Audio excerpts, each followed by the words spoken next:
Shalom, povo lindo que vai morar no céu.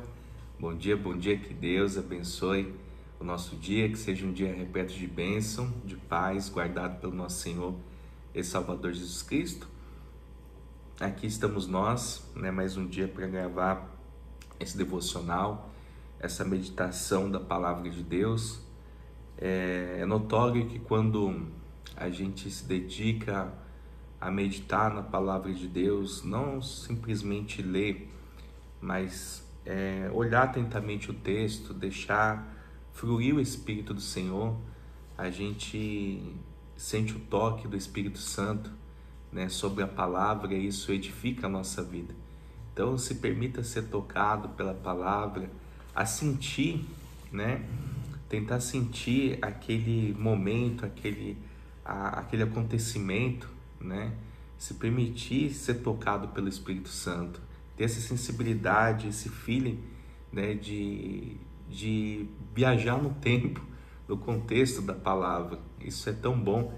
É como às vezes assistir um bom filme, é como você ler um bom livro, E aqui além de você estar lendo um livro, não é um livro qualquer, é um livro que fala conosco e diante de acontecimentos, de fatos que literalmente aconteceram, E hoje, assim, o pouco que eu li aqui e meditei nessa palavra, eu já me senti tocado pelo Espírito Santo de Deus, porque, assim, é um texto muito marcante, é um acontecimento de muita relevância, para aquela época, porque a gente vê aqui que em setembro de 537 a.C., a gente vê aqui o regresso do povo, voltando ali para aquela terra prometida, ali para Jerusalém, para reerguer o templo, e eles voltam. A gente vai ver aqui nesse contexto que eles voltam, não aquele povo que era judeu, que estava ali dividido, que alguns ainda ficaram na Babilônia, não. Aqueles que verdadeiramente voltaram é porque eles tinham essa essência de voltar à adoração, de poder cultuar o Senhor, as pessoas mais experientes, mais antigas também, que outra hora estiveram naquele primeiro amor, que viram o templo sendo construído, por Salomão e que foi derribado. Então, eles voltam de uma maneira unânime. E é tão lindo porque quando eles ali fazem um alicerce, numa só voz tão alta, eles brandavam uns por alegria, os jovens que estavam ali participando daquele momento solene, vamos dizer assim, e os mais velhos choravam, se lamentando ali, trazendo a lembrança o quão bom era estar na presença de Deus. E aqui a gente vê a essência, voltando à construção do altar, eles voltam a fazer holocausto, eles voltam a cultuar ao Deus vivo de Israel. E a presença de Deus é real no meio do seu povo. E o que me chama muita atenção, a gente vai ver, tem muita coisa aqui nesse capítulo, essa unidade, como que pode, um acontecimento, assim, um fato inédito, porque o povo ser um, falar a mesma língua, eu vejo isso só na construção lá da Torre de Babel, e estou vendo agora nesse contexto aqui da palavra. Então fica conosco até o término dessa mensagem, pois eu creio que Deus, o Espírito Santo do Senhor, vai falar poderosamente ao nosso coração em nome de Jesus, e vai trazer isso para a nossa vida, da importância da gente poder trabalhar a unidade, tudo que a gente for fazer, se a gente fazer com unidade, vai prosperar, vai dar certo, vai ser abençoado por Deus. Existe esse ditado, que Deus não opera em reino dividido, casa dividida não prospera, onde há divisão não prospera, só traz contenda, dor, Então, vamos lá, em nome de Jesus. Amém. Glória a Deus. Amém. Louvado seja o nome do nosso Senhor, aquele que é único e digno de toda honra, de toda glória e de todo louvor. É levantado o altar. Em chegando o 7º mês, e estando os filhos de Israel já nas cidades, ajuntou-se o povo como um só homem em Jerusalém. Levantou-se Jesua, filho de Josadaque, e seus irmãos sacerdotes, e Zorobabel, filho de Sealtiel, e seus irmãos, e edificaram o altar do Deus de Israel, para sobre ele oferecerem holocaustos, como está escrito na lei de Moisés, homem de Deus, e firmaram o altar sobre as suas bases, e ainda que estavam sobre o terror dos povos de outras terras, ofereceram sobre ele holocaustos ao Senhor, de manhã e à tarde. Celebraram a festa dos tabernáculos, como está escrito, e ofereceram holocaustos diários, segundo o número ordenado para cada dia. E depois disto, o holocausto contínuo e os sacrifícios das festas da lua nova e de todas as festas fixas do Senhor, como também os dos que traziam ofertas voluntárias ao Senhor, desde o primeiro dia do 7º mês começaram a oferecer holocaustos ao Senhor. Porém, ainda não estavam postos os fundamentos do templo do Senhor. Deram, pois, o dinheiro aos pedreiros e aos carpinteiros, como também comida, bebida e azeite aos sidônios e tírios, para trazerem do Líbano madeira de cedro ao mar, para Jope, segundo a permissão que lhe tinha dado Ciro, rei da Pérsia. Lançados os alicerces do templo. No 2º ano da sua vinda à casa de Deus em Jerusalém, no 2º mês, Zorobabel, filho de Sealtiel, e Jesua, filho de Josadaque, e os outros seus irmãos, sacerdotes e levitas, e todos os que vieram do cativeiro a Jerusalém, começaram a obra da casa do Senhor, e constituíram levitas da idade de 20 anos para cima, para superintenderem. Então se apresentaram Jesua com seus filhos e seus irmãos Cadmiel e seus filhos, os filhos de Judá, para juntamente viajarem os que faziam a obra na casa de Deus, bem como os filhos de Enadad, os filhos e seus irmãos e os levitas. Quando os edificadores lançaram os alicerces do templo do Senhor, apresentaram-se os sacerdotes, paramentados e com trombetas, e os levitas, filhos de Asaf, com símbolos para louvarem o Senhor, segundo as determinações de Davi, rei de Israel. Cantavam alternadamente, louvando e rendendo graças ao Senhor com estas palavras: Ele é bom, porque a sua misericórdia dura para sempre sobre Israel. E todo o povo jubilou com altas vozes, louvando ao Senhor por se terem lançado os alicerces da sua casa. Porém, muitos dos sacerdotes e levitas e cabeças das famílias já idosos que viram a primeira casa choraram em alta voz, quando à sua vista foram lançados os alicerces desta casa. Muitos, no entanto, levantaram as vozes com gritos de alegria, de maneira que não se podiam discernir as vozes de alegria das vozes de choro, pois o povo jubilava com tão grandes gritos que as vozes se ouviam de muito longe. Então, amados, né? É interessante demais esse contexto, porque o povo, né, ele se reuniu no 7º mês, como o pastor Rodolfo falou, e eles estavam aqui determinados, né, ali a erguer esse templo. E esse relato, ele nos mostra que o povo de Israel era completo, somente vivendo em comunidade, né?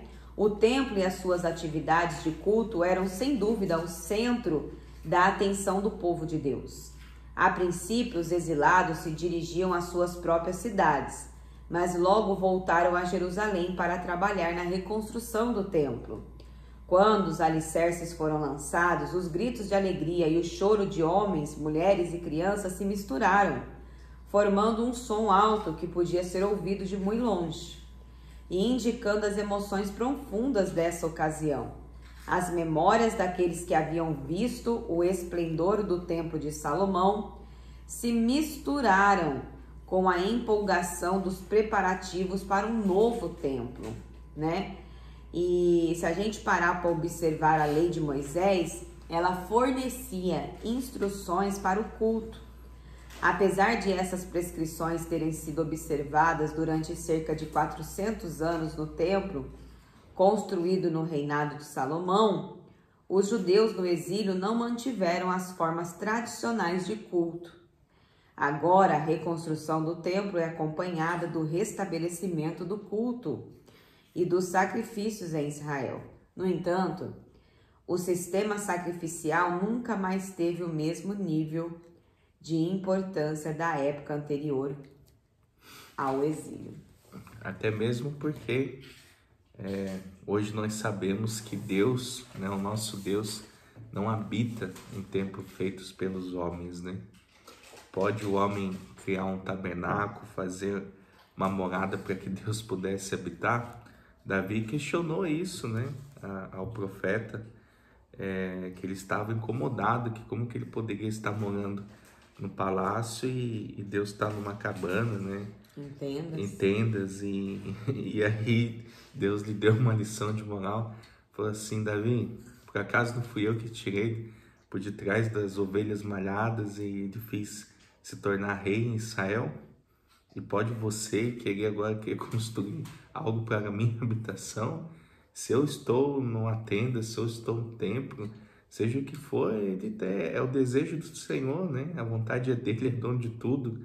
Ele pode estar em qualquer lugar, irmão, em qualquer momento, né? Ele é onipresente, onisciente, onipotente, ele sabe de todas as coisas. E a gente vê aqui, né, que nós vemos aqui a questão do culto, da adoração, levantando um altar, os sacrifícios, o holocausto.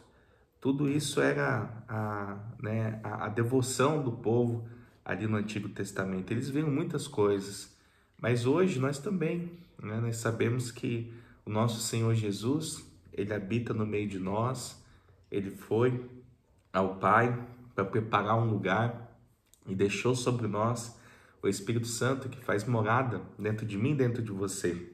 E o melhor culto que nós podemos oferecer a Deus, prestar ao Senhor, é o nosso culto racional, é o nosso corpo, né? Buscar se santificar, a nossa devoção a Deus, né?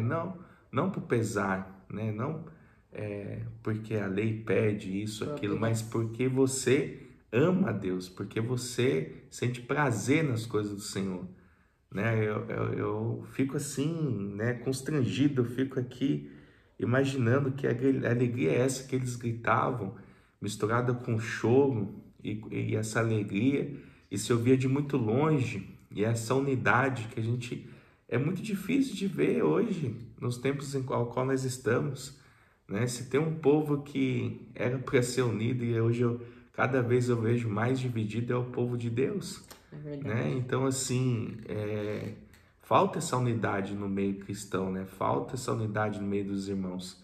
Se todas as igrejas elas fossem mais unidas e deixassem um pouco menos a religiosidade de lado, talvez a gente poderia viver algo novo, né, da parte de Deus, né? Mas não adianta a gente ficar olhando para o outro, cabe também a gente ser a diferença nessa geração. A gente vê que Esdras e Neemias, eles foram guiados por Deus, por uma reconstrução, por uma aliança, para restaurar aquilo que havia se perdido. Que a gente possa orar ao Senhor para que de uma maneira tal a gente possa também ser a diferença, né?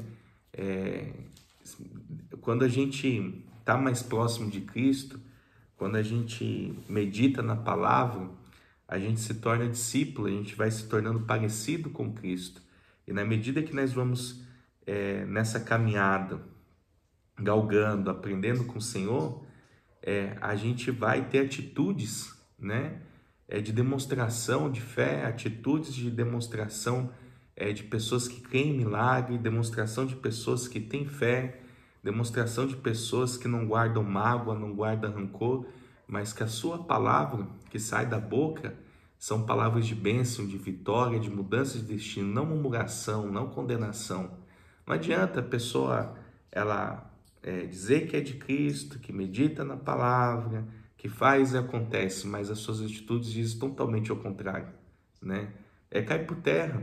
Então, quando a gente vê e mais difícil é quando uma pessoa que lhe causou mal, ou até mesmo uma pessoa que você não tem tanta afinidade, ou você não gosta de estar perto, porque ela não compartilha dos mesmos pensamentos que você. Mas como que você faz a diferença? Mostrando Cristo na sua vida, mostrando a essência do Senhor, né? E é fácil? Não é fácil, né? Eu me recordo de um contexto de duas irmãs de sangue. Elas frequentavam a mesma igreja e elas não se conversavam, elas não se falavam. E um dia uma delas indignada porque ela não possuía carro e a irmã dela sim, e elas não se conversavam, e ela estava as duas a caminho do culto para celebrar ao Deus, né, de Israel. E uma estava chovendo muito, estava uma chuva muito forte, ela sem guarda-chuva, a irmã dela viu ela indo para o culto debaixo de chuva e não deu carona para ela. E ela, muito indignada, foi falar com o pastor.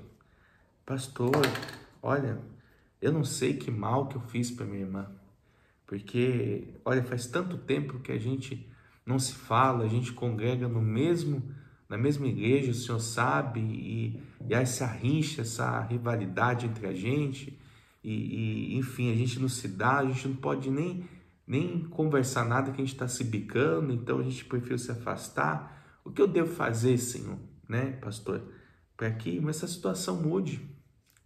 Aí ele falou assim para ela de uma forma muito sábia, né?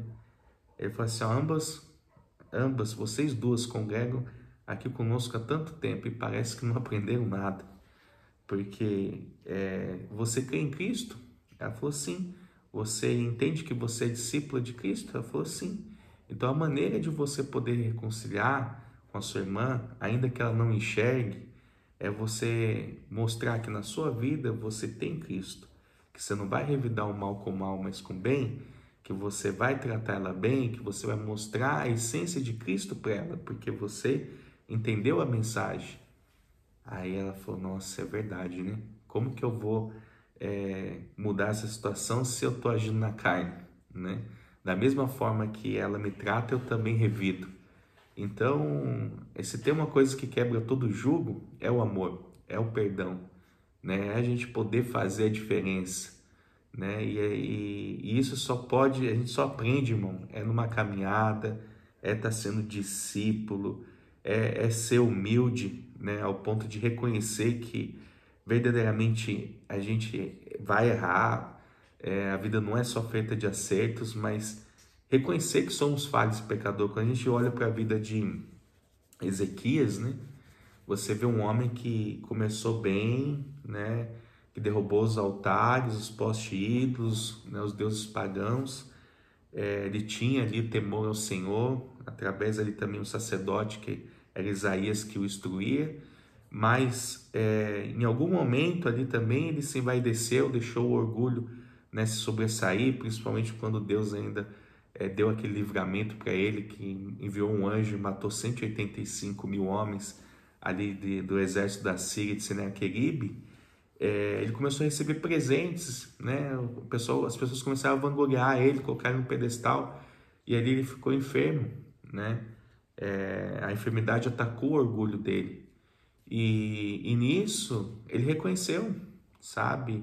Ele reconheceu que o que ele fez foi errado, então ele orou, ele pediu conserto para Deus, e Deus perdoou, porque Deus é misericordioso.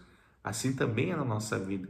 Se você tiver um coração humilde, disposto a aprender, disposto a ser moldado, irmão, nossa, você vai viver o melhor dessa terra.